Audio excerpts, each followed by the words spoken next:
Hello, hello, and welcome back to another episode of My Pop 5. Quick note before we get into today's show. We do have an incredible episode with the fantastic comedian Alexis Gay, but before we get into it, I just wanted to share that we recorded this one quite a while back, and you'll hear throughout the episode that we end up plugging Alexis's podcast, and it's still an incredible podcast. You should go listen to it, but she's not actually making any new episodes for the show. So I wanted to make sure that you're aware. If you are excited about it and want to hear new episodes, they won't be coming. She's prioritizing her comedy and some other work at the moment, but please still go back and listen to all of her old episodes and continue to support her work. So let's go ahead and get into it. An incredible conversation with Alexis Gay.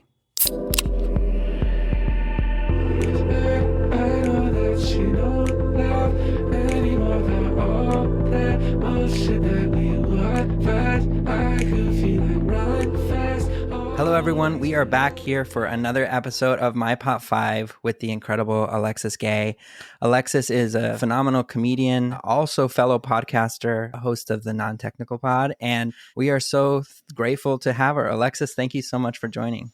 Ryan, the pleasure is all mine. Thank you so much for having me. Yes, of course. It's been a wish list item for me to have you. I stumbled across you, after seeing you actually do some promo initially with another person on the podcast, Matt Friend. You did a show with him. Yeah, that's right. Then after, we did some emailing back and forth. It seems like you also know Dylan Adler, who we've had on the show. Yes. It seems like it just had to happen. So just so happy that we're here and finally getting to chat. It was meant to be. Let's do it. So before we get into everything, I ask all our guests the same thing. Can you provide your Pop 5 with no comment, no context? Alexis, what is your Pop 5? Okay, I think I can do it from memory. My Pop 5, this is not in any particular order. Correct. Okay, great. My Pop 5 is the TV show Parks and Recreation, the song Dancing on My Own by Robin, the artist Lady Gaga, the TV show Silicon Valley on HBO, and the book Bossypants by Tina Fey. Awesome.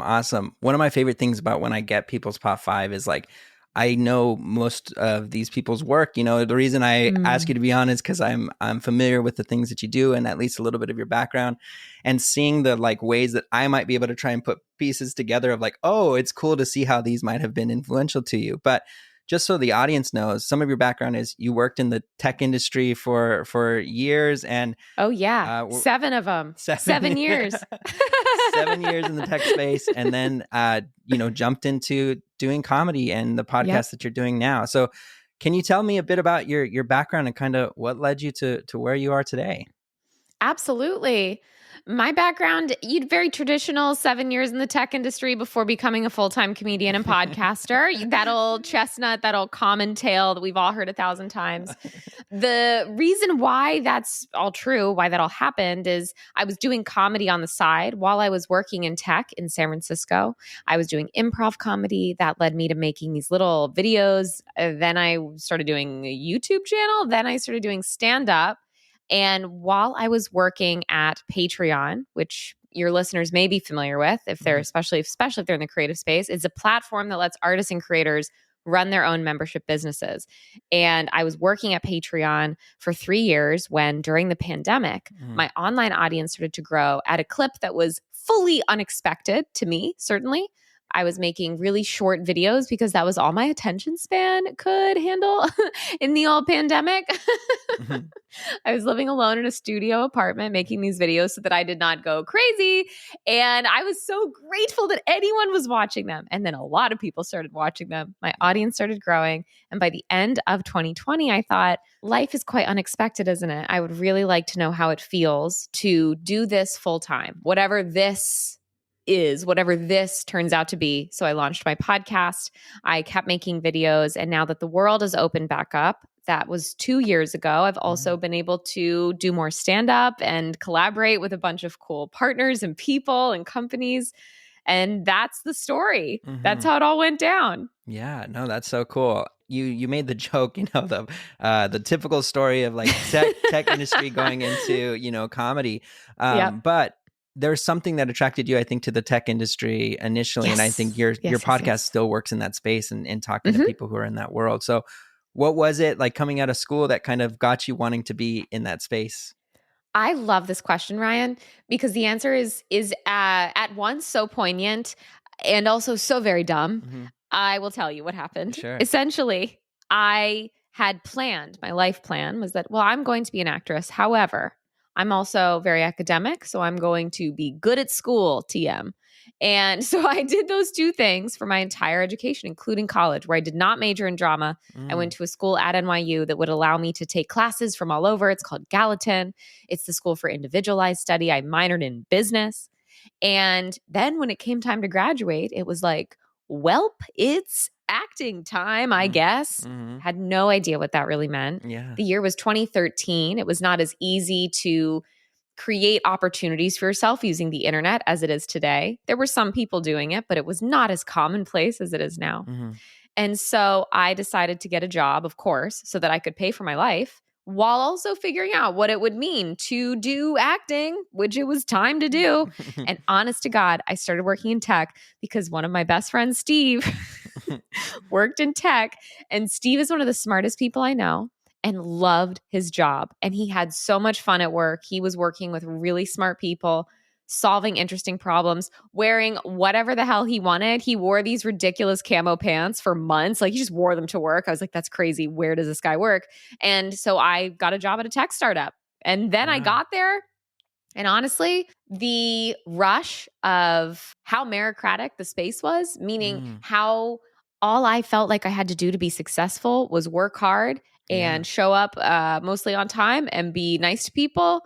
That was such a rush. That was so exciting. It was so the opposite of that barrel I was staring down acting wise, going, I don't know how to make anything happen here. But in this tech world, oh my God, I just have to raise my hand and be like, I'll do that thing. And they're like, intern, you got it. Yeah. Shout out to Steve for making all that. Shout out to Steve. Still one of my best friends. One of the people that I still see all the time. That's so cool. That's so cool. I think one of the things that I think is such a cross on your pop five of the tech world and comedy is the show Silicon Valley, you know? And so like when I've listened to your podcast or just heard bits of your story, I've never worked in the tech space, but, you know, I think that show definitely, as much as it is parody, like tries to capture, I think, what it's like to be in the startup type of world, you know, in a big way. And so I'm curious, what was the catalyst? How did you come across Silicon Valley? Why did you love it? And why is it here on your Pop 5? Okay, so Silicon Valley, if I remember correctly, premiered in 2012. And I started working in the tech industry in the spring of 2013. So it was a very new show and it coincided with me entering this industry. And the very first time I came across it was on a Subway ad. I was waiting for the subway. I'm looking at the ads, just seeing, you know, what's going on in the world. And the ad featured the actors on that show all dressing like Steve Jobs in the black turtleneck. And I thought that's funny. Oh, there's a show about tech. Wow. I guess it's really getting big because this was 2013. And I remember I watched it and I was literally like, I cannot watch this show. It is too accurate. It feels like I'm working. And that was at the time I knew, I thought, well, they are doing a really great job, but this is simply not for me because some of the lines these characters would say, I was like, my boss literally said that today. This is painful. It took years for me to pick it up again, honestly. What brought you back? I think I picked it up again a few years later after I had sort of settled into my job a little bit and I was able to have some distance and be able to appreciate all the things that were ridiculous about it. And Silicon Valley just did such an amazing job, especially for the moment in which it was created, which again, like that 2012, 2014 era of tech. They just did such a good job at picking up on all these little specific things that were totally ubiquitous in the industry, ways people would talk about their company's mission. You know, well, we're going to change the world. And it's like, you do on-demand dog walking. No, I think that's funny that you had the pull away from it and that it, like, you know, didn't have that. And what I think is interesting is that what you're saying brought you back to it is the ability to kind of appreciate some of the ways that they kind of touch on what it's actually like to work in that space. At the same time, it was popular to the masses as well, people who might not have also been involved. Some of that I think is the performances. I think some of the best comedic minds are, you know, Zach involved Woods. with that show. Yeah. So why would you say that it's here on your pop five? Why was it influential to you? How has it impacted maybe the work you're doing today or some of who you are now? Well, Silicon Valley, and this is foreshadowing a little bit of what we might talk about with Parks and Recreation, but Mm-hmm. Silicon Valley is a workplace comedy. It's so much more than that, but I think that is definitely one way we could describe it. Mm-hmm. And so is 30 Rock, so is The Office, so is Parks and Rec. And these are the shows that I find myself returning to again and again and again, whether that's for comfort or almost to study in a way, to sit back and enjoy, but also feel like I'm learning about characters and dialogue and things like that. And I realized in looking back at the shows that I gravitate to over and over and over again, that they all take place at work. And I thought that is so funny because it didn't happen intentionally. I didn't set out to begin my comedy career by becoming known for making fun of things at work. Just like I didn't set out for all my favorite shows to take place at work. But I have since wondered if there's a relationship there because I grew up so artsy but academic. If this idea of comedy at work just sort of like fit right in the middle of my brain. And so Silicon Valley is, and I still go back and watch that show for mostly for fun, in some ways for inspiration, but mostly just because it's so freaking good. It is so incredible to watch like who I consider the masters at that craft of making fun of the tech industry do it so many years before I even really started doing comedy at all. Yeah, no, definitely. I think that's why it's attractive to the masses as well, because regardless of the industry, office, parks and recs or otherwise, like you spend the majority of your life at work. Right. Understanding peer relationships in the workspace or manager, employee relationships in the workspace. And so regardless of the industry, there's a relatability involved with what it's like to have that person that annoys you at work or the boss that drives you crazy or trying to get projects done and the, shenanigans that comes with that. So I think there is something that's appealing there for most people because that's where you spend majority of your life. Totally. I think we all love to see ourselves on screen in some capacity. And I think that Silicon Valley did that for a lot of people who worked in tech. And then for people who didn't work in tech to ogle it a little bit and be like, oh my God, is that what it's like? And the answer is like, yeah, kind of. Yeah. Pretty much. Yeah. In a similar way to, I think, Parks and Rec or even The Office in some ways, it's so cool to look back on it in hindsight and maybe even in some episodes or even just the main cast in general, see how much they've blown up, almost all of them, in comparison. I mean, Kumail Nanjiani's in Marvel movies now. Right, literally a superhero. Yes. Academy Award nominated screenplay with his wife, Emily Gordon. Yeah, Big Sick. What? Yes. Hell yeah. Such a good movie. Yeah, I think it's just like the performances in some of those comedic minds. I mean, Thomas Middleditch, so talented, and like, oh my God. I don't know if you've seen like the Middleditch and Schwartz, like improvs and things. Of course. And I've been lucky enough to see him in person a couple times with Ben Schwartz and then also with Improvised Shakespeare. Is that what they call it? Improvised Shakespeare Co. It's crazy. It's like watching magic happen in front of your eyes. Yeah, so talented from a comedy standpoint. And, comedy, I think, is the through line. Obviously, it's what you care about and the work you're doing now. Yes. But what was the catalyst for you? When did you realize you were funny? Or, when did you like start having that interest in your life? Yeah. People ask me that a lot. They're like, when did you realize you were funny? And I just don't know that I even still think to myself when I laid my face down to sleep, man, I am funny. Yeah. I am one funny person. I don't feel like that. I remember a couple key things. I remember a few moments that stick out to me that showed me how much I enjoyed making people laugh, which is kind of similar. Yeah. One that really sticks out is as mentioned, I grew up acting and in a play in high school. And then another time in a play in middle school, I remember I had a couple comedic lines, even though these were dramas. Yeah. And I just remember loving getting to say those lines. Like, oh, good, that line's coming up. I can't wait to just nail this line and get that laugh. And that happened again in high school. And then when I started performing improv in San Francisco, I took a level 1 class at Endgames Improv in San Francisco, which is a fabulous improv studio.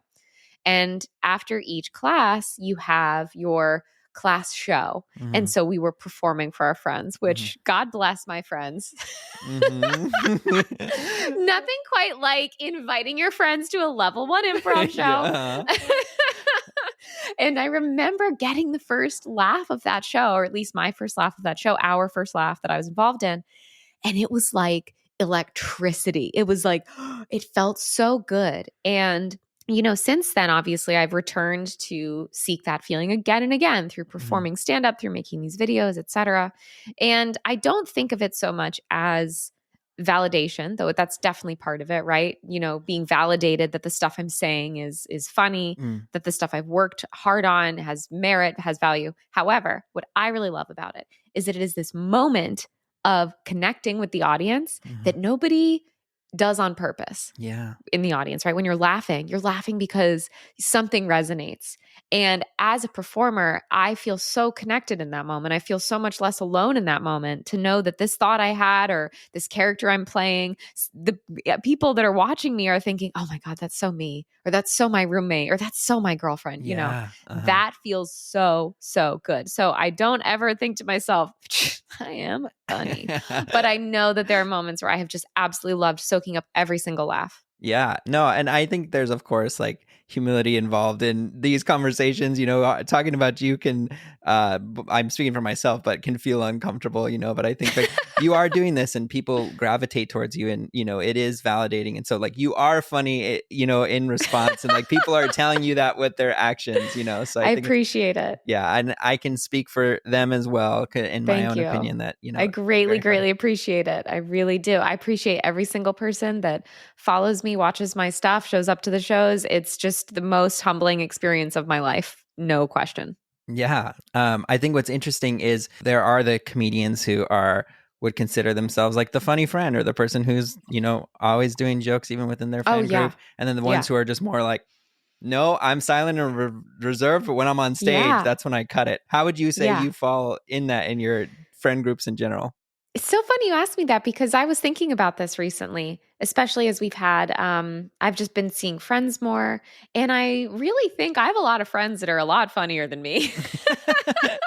Yeah. There are friends that I hang out with. I'm like, wow, he's so funny. And they're hilarious. And I love laughing at their jokes. I find myself I'm not really like cracking that many jokes, I'll be honest, in social settings. And I wonder how much of that is that because I spend my professional time making jokes, if maybe I'm just tired and maybe I just really like listening. And I will say though that I'm definitely still like an outgoing extroverted person, but I find myself wanting to learn more about the people I'm talking to than like, be like a clown all the time. Also, I feel like that would be so insufferable. If you're like, oh, this is my friend Alexis, she's a comedian. I'm like, hey folks, how's it going? You guys drinking? What's up? Like that would be so annoying. Yeah. But there are some comedians who love that. Like that is their thing. They are. I'm happy for them. I feel bad sometimes, honestly. I feel bad. I feel like when I meet people, I don't want to let them down. If they know that I'm a comedian or especially if they're familiar with my work, I sometimes feel a little self-conscious for a second. Like, oh no. They're going to be like, wow, Alexis Gay is not as funny as I thought. And I've honestly just had to make my peace with that because that's the truth is that like comedy is my job and I love it more than any job I've ever had. But I can't be funny all the time. No, sometimes totally. I'm sad. Yeah. I mean, some of that's hard too, like with any of that. Once you kind of say your, profession, like you hear that from comedians all the time. Like, the response being, oh, tell me a joke. And you're like, that's not how this works. God. It's so outrageous. Yeah. I haven't figured out a good thing to say to that. I usually just go, yeah. And then I just pause and it goes away. Yeah. Just leave it alone. Yeah. Well, before we move on to Silicon Valley, just a couple, rapid fire questions in that world. Do you have a favorite moment or episode or anything that you will go back to or that comes to mind when you first think about the show? Yes. And I'll tell you why. I'm not going to go into the details of this scene, but the viewers of it will certainly know. It's a discussion of a theoretical mathematical equation. It's in, I believe, the season 1 finale where there are solving what they get distracted by, which is a hypothetical question around like how long it would take to do something to a lot of people in the audience. And first of all, this is one of the funniest scenes ever written in television history. But the reason why it sticks out to me is one of my favorite memories is that once I realized Silicon Valley was really great and I could successfully watch it, I had my mom watch it with me.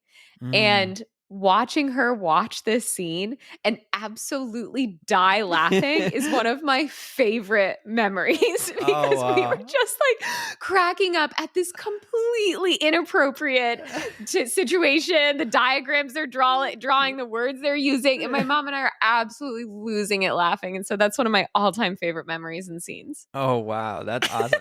You just like unlocked a memory for me a little bit too. I might cut this, but like one of the things that I have a similar feeling with, I have a grandmother who like doesn't watch a ton of TV or movies or anything.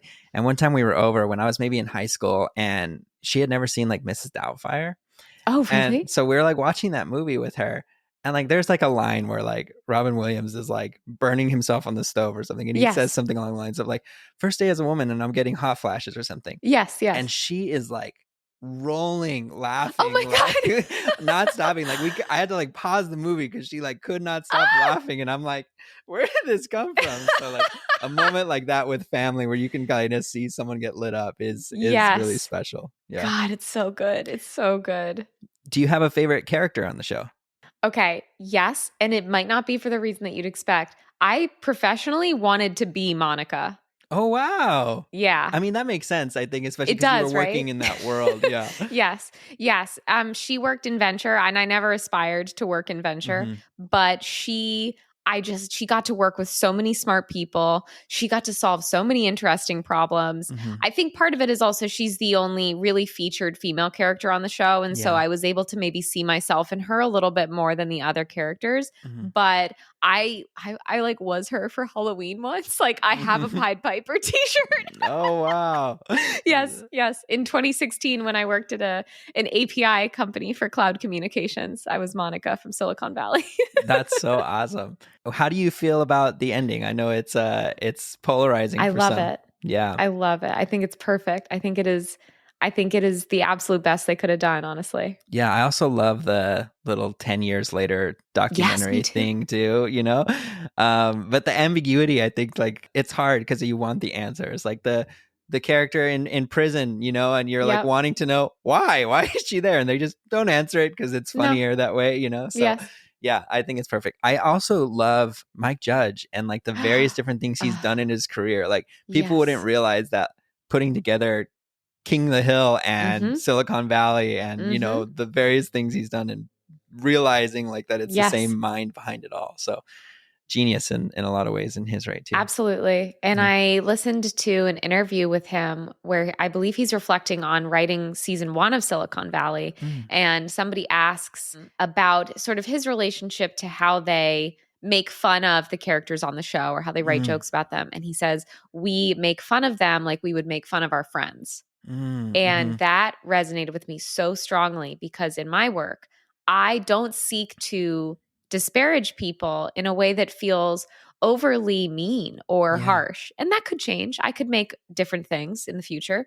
But most of the time, I'm making fun of people or situations from a place of either experience or love, or I'm literally making fun of myself. Yeah. Because it's how I sound. And I hear myself say stuff sometimes and I'm like, wow, oh boy. Yeah. Well, cool. I want to get onto these other ones here because I know I don't want to keep you too long here. But in the same vein, we already alluded to it. Talk to me about Parks and Rec. How did you come across that show and what do you love about it?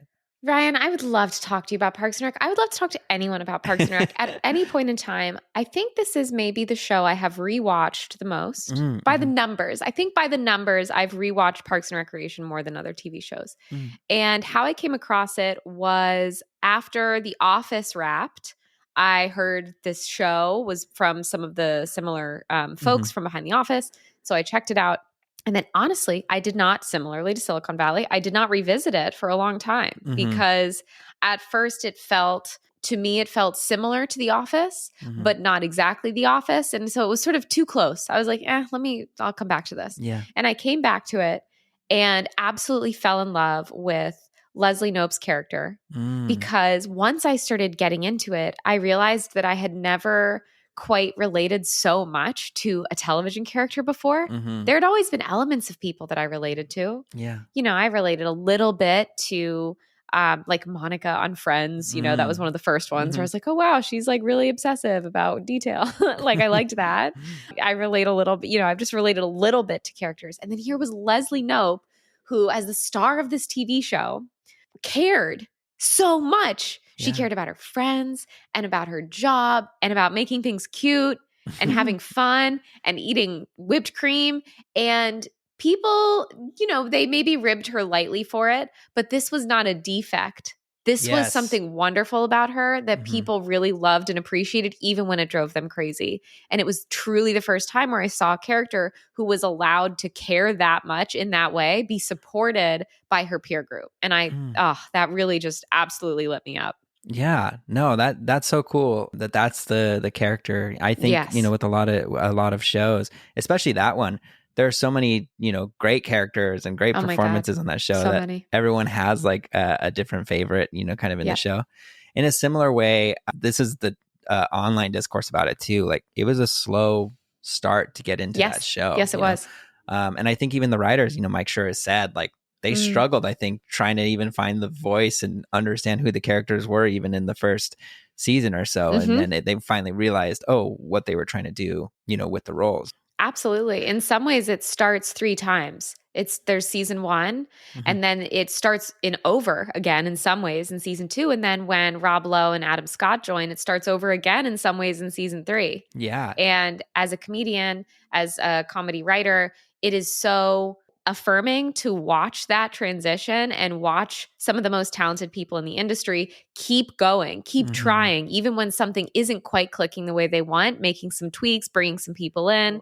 Sometimes you just have to keep going. Yeah. No, that's a good way of looking at it. What I think I appreciate about you saying that as well is that the general observer might not even recognize the work that goes into the creation of it, right? Because it's not by accident that, they're just adding these other characters or, it's like they're thinking about what do we need? What type of chemistry do we need to kind of bring into the show? Like to fit the story, but also to like, hey, we need to evolve and we need to change things. And I think it's polarizing again too, like kind of how they handled the last season with it being like a time jump in a hypothetical future versus like it staying in real time with some of these characters and the jokes that they're able to make about now that it's in the future, what would potentially be happening in, I think it's like 2017 or something now, which sounds funny in hindsight, but totally. They were so creative with that show in terms of how they're either bringing in new talent or a new story and helping it evolve over the years. So I don't think people realize the work and the planning that goes into it. It's intentional, the work that happens in order to kind of these stories and these things happen. Absolutely. It was also one of the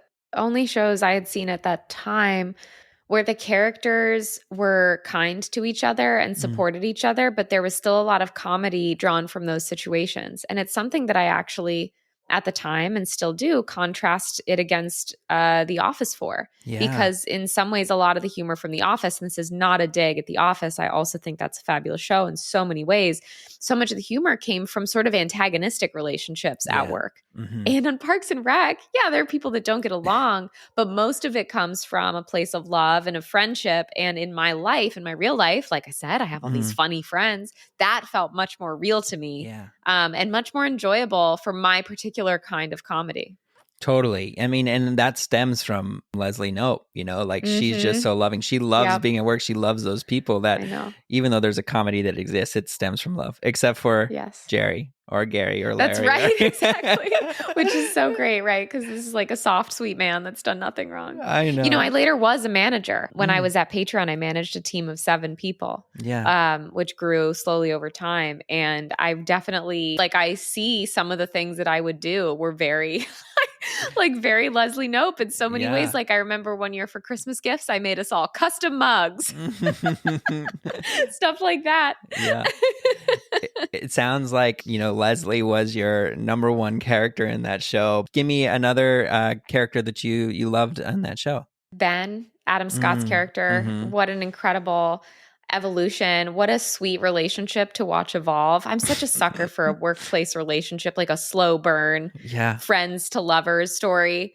I always have been. And so I thought he was so funny, but so dry and so clever. The kind of person you'd want to stand next to at the party, right? Yeah. Because you know whatever he's going to say, his comments are going to be perfect, or the person you want to sit next to at the meeting, or you want to debrief the event afterward with. So absolutely loved him. And then, you know, what made those characters so great is that they're surrounded by these, in some ways, much larger than life foils, right? You know, Rob Lowe's character is super energetic, super positive, and Aubrey Plaza's is super emo at times and very dark. Yeah. And so it was fun watching like Leslie and Ben, who are arguably like more straightforward characters, get to play with these folks who are, you know, taking it to 11 in the best way. Yeah. Tom is another big one. Oh my God. It's just so good. The list goes on. Andy, everybody, Ron Swanson. It's such a good show. Ryan, I'm literally now just going to go rewatch Silicon Valley, Parks and Recreation. No one's going to hear from me for months. You'll be like, what happened to Alexis? They'll be like, she's busy. She fell down a deep hole. Yeah. One thing that like it was hard, I think, for me to binge Parks and Rec. And I think some of it is like, it took me longer maybe to have like the emotional attachment with some of those characters. But like once you're kind of into it, like it was easy to kind of get through. One thing that I love about that show, though, is like some of the things that have made me laugh the hardest are like moments from that show, and like they're like small clips, and like I will still like, you brought up, you know, Ben, the Adam Scott character, and I think of like the claymation thing where he's like, oh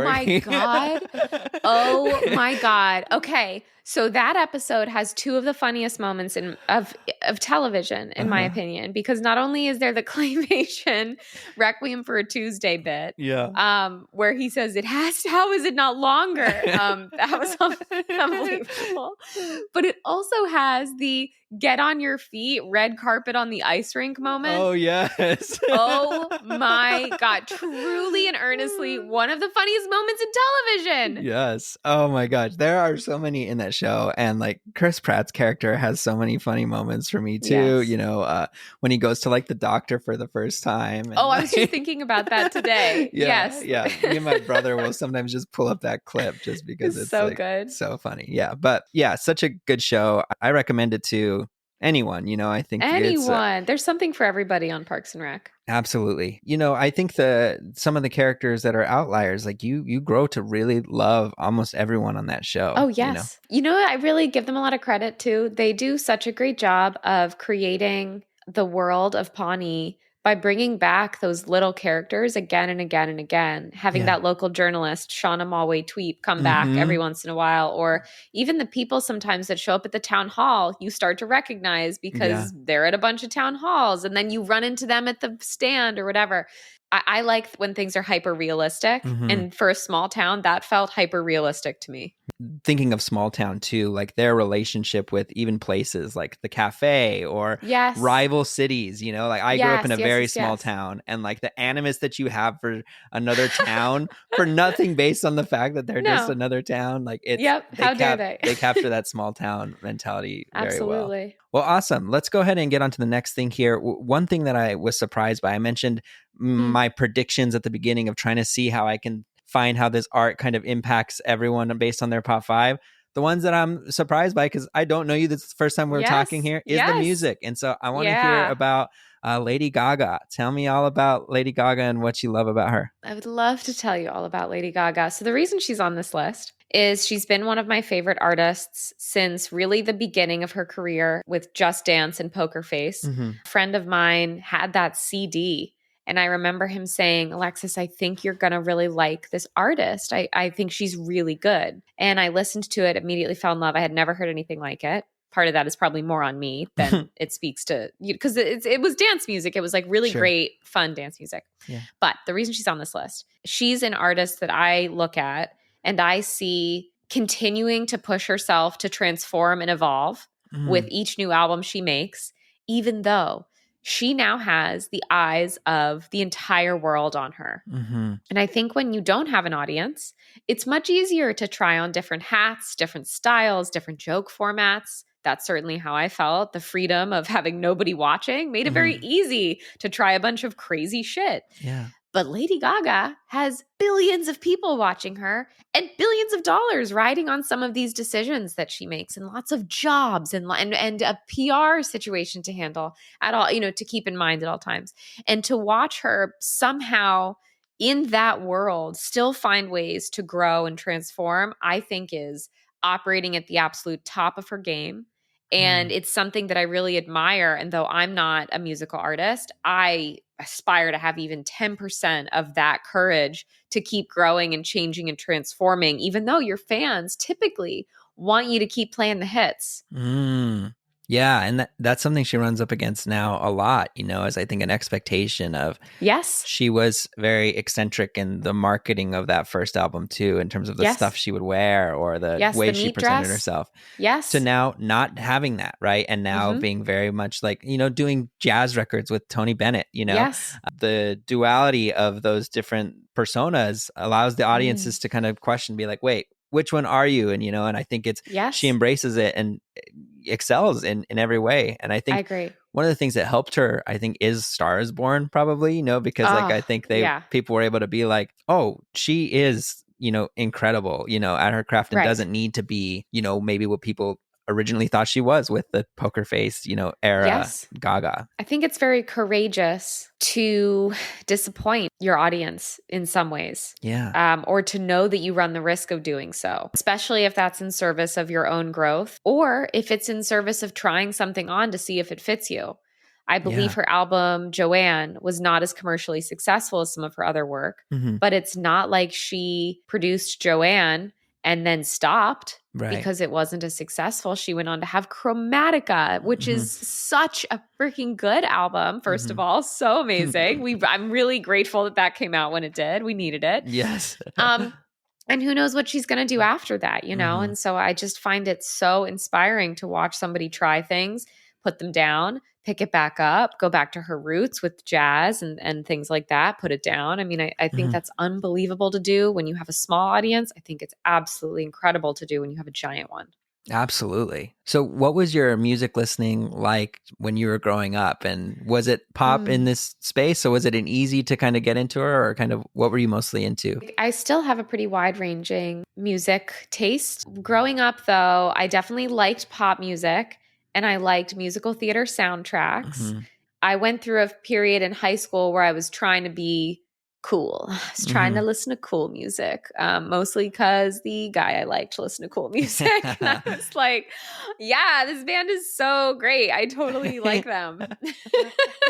What is cool music? It's like indie anything, bands? Or just different stuff. I also tried to get more into old, like classic rock, which I don't know why I was like, I think sometimes I desire to like feel a connectedness. I mean, I spoke about that a little bit in terms of laughter and making people laugh, but I think also I desire to feel a connectedness with like things that happened before me or things that are bigger than me. Yeah. And I think I saw rock music as a way to connect with that. So for example, I got into The Clash and The Who, the Rolling Stones briefly. My mom listened to a lot of the Beatles. Radiohead album is one of my favorite albums ever made, called The Bends. I almost put The Bends on my pop five. And I just sort of wanted to try it on. I just wanted to, I don't know if I wanted to be someone who liked this stuff or what, but it turned out that I am somebody who liked that stuff. I just didn't know it until I tried it on. I got very into Bob Dylan when I was writing a paper for my US history class. Still pretty into Bob Dylan. So it's been pretty wide ranging. In the last few years, though, I've returned to pop music with a lot more Gaga, Taylor Swift in the mix. But honestly, I feel like my relationship with music is different now because Spotify is so much better at telling me new artists than I will ever be at finding them myself. So I kind of just like, Spotify, I trust you. Happy pop music mix, Monday wake up. Sounds great. Play, shuffle, let's go. Yeah. No, it's both a beautiful thing and a difficult thing, these things that exist, technology makes things so easy for you to find things, At the same time, you hear artists who lament, everything being a mood, if it's like 10 lo-fi jazz beat hits, like those types of things, like being denigrated to a vibe, as opposed to whatever the art is that's being created. But that's interesting. What I really think about a lot is people's relationship with music in general, because for some people, they don't listen to music very much, or when they do, that always blows my mind. Or I think that's shocking. Totally, me too. What I think is like for some people, it is just that soundtrack for the vibe, and that's okay. It's like I just need something to give me energy at the gym, or to wake me up in the morning, or to do this stuff.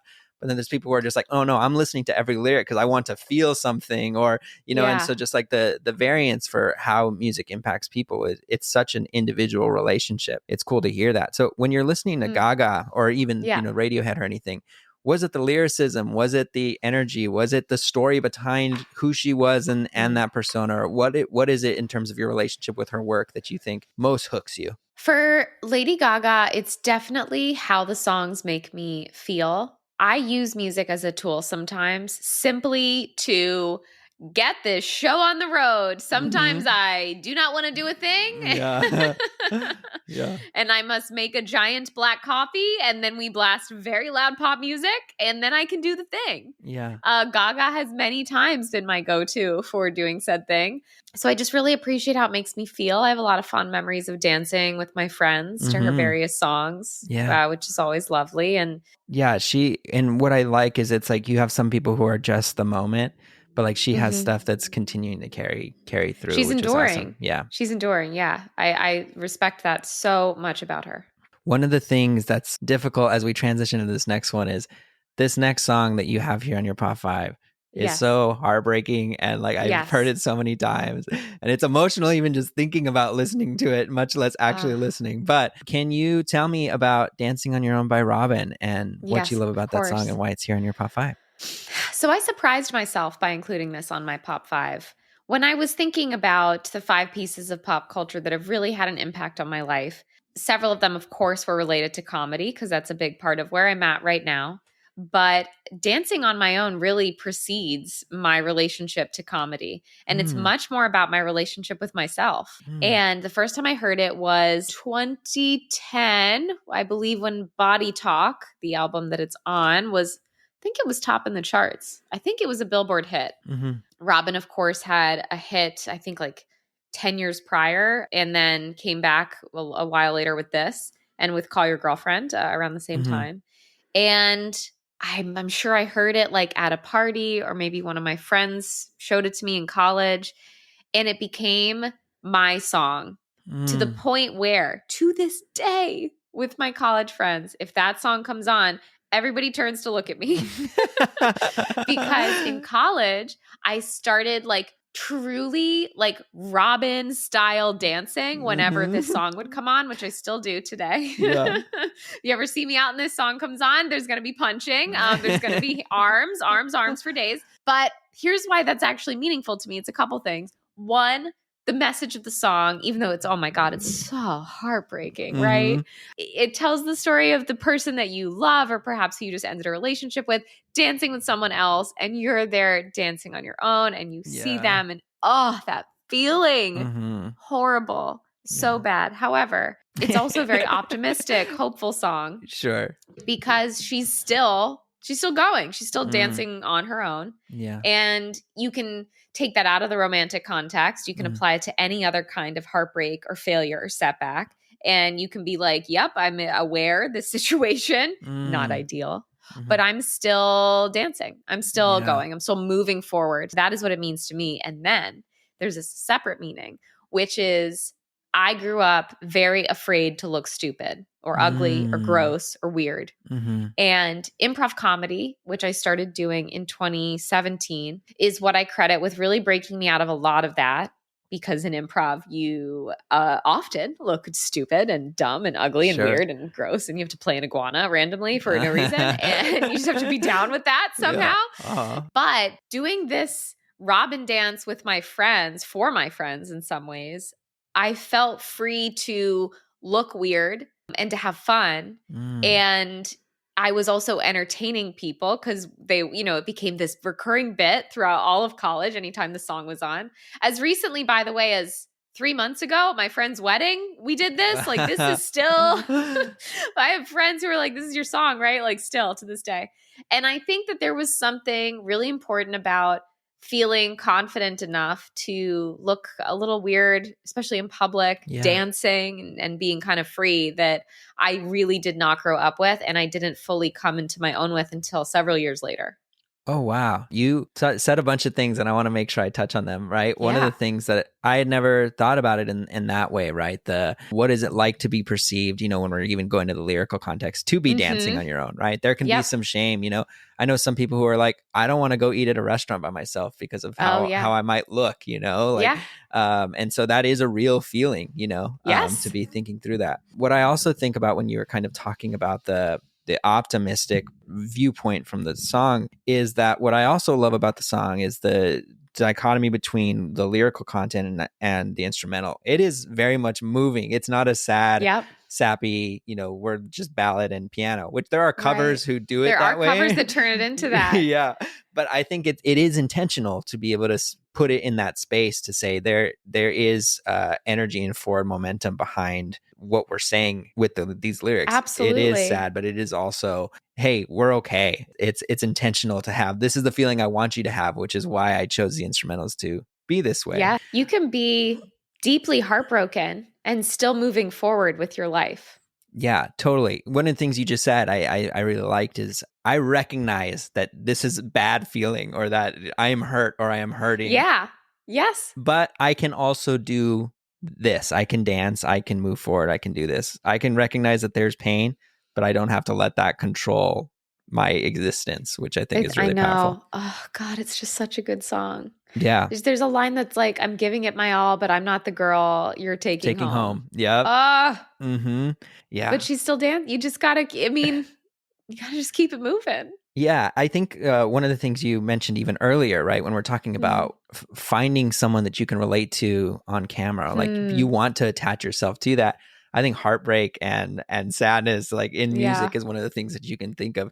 That relationship that didn't work out, and the first person that comes to your mind when you think of this, especially when it's fresh in your own life. So, yeah, such a beautiful song. I want everyone to go listen to that song because I think it's just it's so incredibly powerful. But yeah. Yes. And if you're looking for a version to listen to, I might recommend watching the YouTube clip of her performing it live on SNL. Okay. Because she's a fabulous live performer. Mm-hmm. And I think that seeing her energy on stage, performing it live, doing all of her crazy dancing and still singing is incredible. Yeah. And then obviously make sure you watch the music video as well. And then also just go ahead and rob and dance alone in your apartment or wherever you are. Or honestly, wherever you're listening to this podcast, I would say just break it out. Totally. I was so stoked too. I think it was 2 years ago or 3 years ago when she dropped Honey.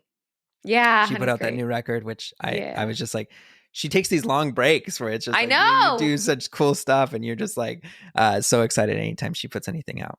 I know, it's so true. Yeah. But anyway, let's go ahead and get here to your last one on your list, the book Bossypants, Tina Fey's book. Yes. Tell me about your relationship with that book. Okay, my relationship with this book, which is Tina Fey's autobiography that came out in, what do you think, 2009, 10? Yeah. Uh-huh. Is that this was the first time that I ever had a flicker of interest in doing comedy myself. And it was so distinct to me. I think it was something about reading the book. In the book, it's told mostly as vignettes from her life, but you get a sense for the path she took into comedy, which roads panned out, which didn't. And it was sort of like, oh, people can do this. I am a person. I could also do this. However, I very quickly decided against it. But it was this little flicker. It was this little moment of like, I think I want to do this. Yeah. I actually said it. I said it on the phone to my mom. I said, I think I might want to do comedy. And that was when I was like 19 years old, and I wouldn't even try comedy for another 7 years or something like that. And so do you remember like a specific story or anything in the book itself, or just in total, just kind of seeing, oh, here's a person that I've grown to admire, and now there were small steps. She had life before this, and being able to see that helped you see that? I think I'm definitely due for a reread of this book. I'll tell you that, because I would be very curious to see how some of the vignettes might hit me differently now that I have this profession. I think I just remember being so struck by, and this is true of pretty much every comedian, most people really, but how humble her beginnings were as a performer. You know, her telling stories of not getting auditions and doing improv for few audiences or at like not super well-known spaces. And I think it was just this reminder, and maybe just the awareness of, oh, right, everybody just starts. Yeah. You just start You just have somewhere. to do it. Yeah. Yeah.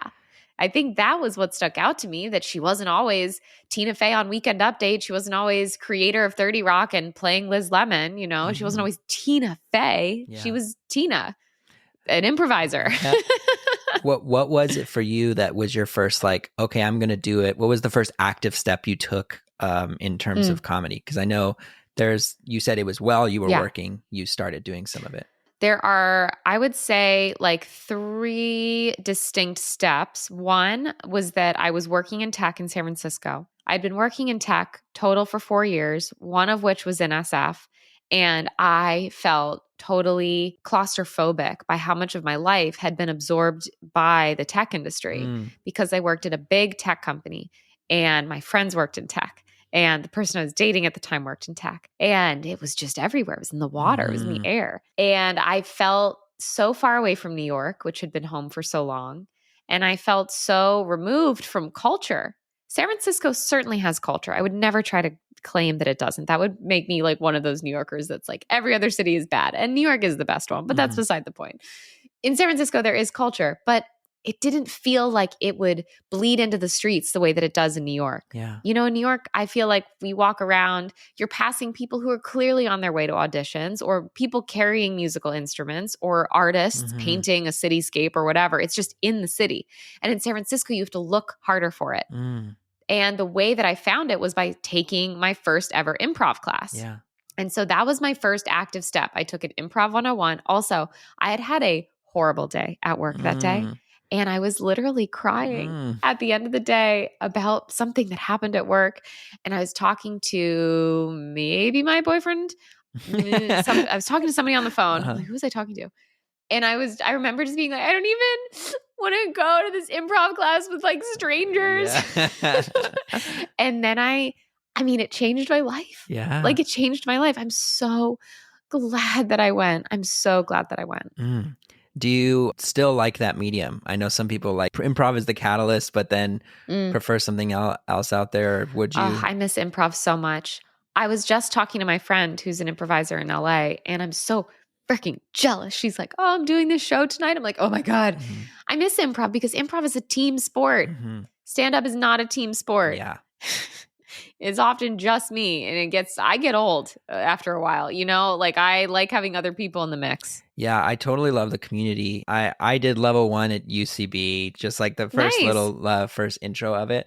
But I love, especially now that it's a resurgence after the pandemic of people coming back. And I love the community involved because even though it is a team on stage, it's like the culture even within the community is like, because no one is making all of their money, just improvising, right? It's such a niche art form that like it requires a lot, but just like the support that you see within the community in the UCB world, or people who do Groundlings or Second City, or even just the friendships that you kind of build with those people, it's really incredible. So yeah, I miss that a lot. It's something I'm hoping to bring more into my life again in the future because I really miss it. Yeah. So improv was the kind of first thing you did. And then tell me about getting started with your podcast or with the video content. Yeah. What kind of inspired those? Well, I remember after I did improv for a while, so I took several levels of classes, my friends from improv and we founded an improv team and we would sell tickets to shows and we came up with our own format and style. It was a mix of short form and long form improv. So our team was called Happy Medium. And it was talk about the friendships. Like that was just it was so fulfilling, to get together and perform. And starting the other projects was quite different because like I said, they're much more solo endeavors. Yeah. The videos I started making all the way back in 2017 because I'd left that company, the one I said where I was crying. Great company, genuinely, like great company. But I hated my job. I was miserable. And I took time off between jobs, which was also like not exactly in the type A plan, but we did it. And during that time, I challenged myself to make a 1-minute video every day for 30 days. And I did that because at the time, it just kind of felt like a thing people were doing. Nas Daily, who is now someone I know, which is hilarious. He's been on my podcast. He was doing his daily videos, which he did for, well over 1,000 days. Other folks online who were into vlogging were very into like the grind and the hustle, and like I wasn't as into that aspect, but but I really valued setting a goal, and I valued consistency, and I also valued having something to do every day because I was unemployed, and it was really nice to have a purpose. So I said to myself and to my best friend, Romy, I said, I'm going to make a 1-minute video every day for 30 days. And so I made a private Instagram account, and she followed it, my best friend, Romy, and then boyfriend at the time, Pranav. And they were my only 2 followers because it was a private account. And so to Romy's credit, because she's the best, she would text me sometimes at 5:30 or 6 p.m. and be like, where's my video? And I would just be like, oh my God, I have to make a video. And so I did that for 30 days, and I just absolutely fell in love with it. They didn't even start as comedy videos, to be honest. They were just video. It was because it was like, I had an iPhone and the internet, and I think I upgraded from iMovie to Final Cut, but I didn't want to do anything fancy until I knew what I was doing. So they definitely didn't start as comedy. Some of them are truly, and I say this with love, some of them are bad. A lot of them are bad, but I love that. I'm so proud of that. I think that's fantastic. Like I don't cringe when I look at them. I'm just like, how dope that you made something this bad and kept going. No, that's what that's how that started. That's awesome. Long time ago.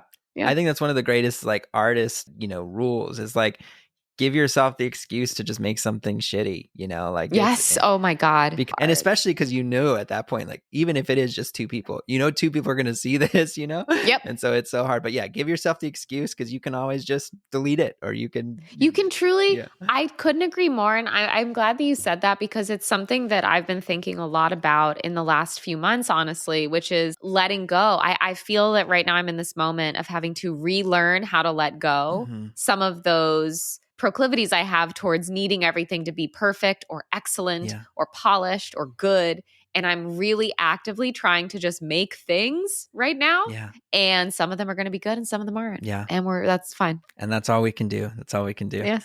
Awesome. Before we go, we do ask 5 rapid fire questions to send everyone out on. So one first here. If no one has ever listened to your Pop 5, experience anything from your Pop 5, what's the one that you want them to go experience right now? Ooh. Oh my God. If they haven't had any of the oh my God, what are you doing with your time? If they haven't had even one. Yeah, I would say go watch the music video for Dancing on My Own by Robin. Amazing. Because it'll stick with you. If you could be on a reality TV show, which one would you choose? Great British Bake Off. Great British Bake Off. I love that. Are you a baker? I want to be on it so badly. No, I just really want to be on that show. Yeah. What's one piece of advice you'd give to people who are thinking of trying to get in the comedy space? To look at whatever they have at their disposal right now, and without needing to buy, acquire, or like learn anything new, like what can they make? What is the smallest, simplest, easiest version of a thing they can make or write today? And start there and then do it bigger or better or differently the next day. That's amazing. That's a good one. Thanks. Who's a dream podcast guest that you have for your own podcast? Oh, there are so many. I interview influential people from tech, media, business, and beyond, aka whoever I want, about everything except their resumes. So I like taking people who have reputations that precede them, and then I ask them, quite silly questions like, "Do you believe in ghosts?" I would love to have Reese Witherspoon on. She's a dream guest. I would love to have Bill Gates on. Yes. I would love to have Oprah Winfrey on. People who have these larger than life backgrounds and recognition. And then I just want to chat with them. Say, what's the tiniest hill you're willing to die on? Yeah. What's your pump up song? Yeah. That's awesome. And then lastly, if you had to think back on all your comedic performances or videos or whatever you do, what's the, one that comes back as like favorite memory or anything, either on stage or in your comedic career so far? What was pretty remarkable was when I was making those short form Twitter videos during the pandemic, I made several, and then one really took off more than the other ones. And it was the first time it had ever happened. And it was hilarious because I remember opening my Twitter and I thought something was broken because every time I clicked the notifications tab, it would refresh with 20 plus more notifications. And it happened several times. And I was like, something is wrong with my Twitter. And then I looked at the tweet and it was because it was racking up, tens of thousands of views like every few minutes or whatever it was. And by the end of the day, it had over 1 million. And by the end of the week, it had 3 million. Yeah. And that scale of viewership, I don't think I'll ever experience anything so unexpected ever again. Yeah. It was so bizarre. I couldn't believe the numbers on the screen and the fact that those numbers correlate to real people looking at this thing. I just don't think I'll ever get over that 3 million people saw this thing that I made in my bedroom. Yeah. Were you that I almost deleted, by the way. Oh, wow. Because I thought I sounded tired. Oh, wow. I said to my friend, I don't even think I can post this. I sound so tired. That's so funny. Were you just refreshing most of the day? Were you consumed by it? I was so shocked. Yeah. I was just like, what is happening? What is happening? Yeah. It was unbelievable. It was in the truest sense of the word, hard to believe. Yes. Hard to believe. Because prior to that, the most views anything had gotten on Twitter for me was 1,100. Yeah. And I was like, this is very intimidating. Very intimidating. There's a lot of people following me now. Yeah. I hope they like my jokes. Well, on that note, where can people follow you? What do you want to promote? How can we get our people to support you? Yes. Oh, come on down. You can find me at Alexis Gay on Twitter, Instagram, and TikTok. You can also find my podcast, Non-Technical, at Non-Technical Pod on Twitter, Instagram, and TikTok, or wherever you get your pods. If you want to see me live, that's a thing that you can do, which I'm so thrilled to say. I have an email list you can join. The link is in my Instagram bio. I'm not like amazing at using the email list, but that means you won't get a lot of emails from me. So I think that's actually a perk. What I'm saying is I will only email you if it's do or die, if it's go time, baby, I love that. Well, hey, thank you so much for doing this. We'll definitely put all those links in the episode description here. It was such a pleasure chatting with you. You're so talented. I love your work and forever supporter. So thanks so much for joining the show. Oh, Ryan, that's so kind of you to say. This has been so fun. Thank you for giving me the chance to revisit so many of these things. Of course, of course. Well, we'll talk soon, and thank you so much. Fabulous. Talk soon. That'll do it for today's show. Thank you so much for listening. We hope you enjoyed this conversation and enjoyed all 3 of the interviews that we had for this mini season of the show. That does conclude our interviews that we have for this 3-year anniversary special. However, we have one more episode where we're going to get together next week, Daniel and I, to recap some things and just catch up with you. So we'll see you next time. But until then, what's your Pot 5?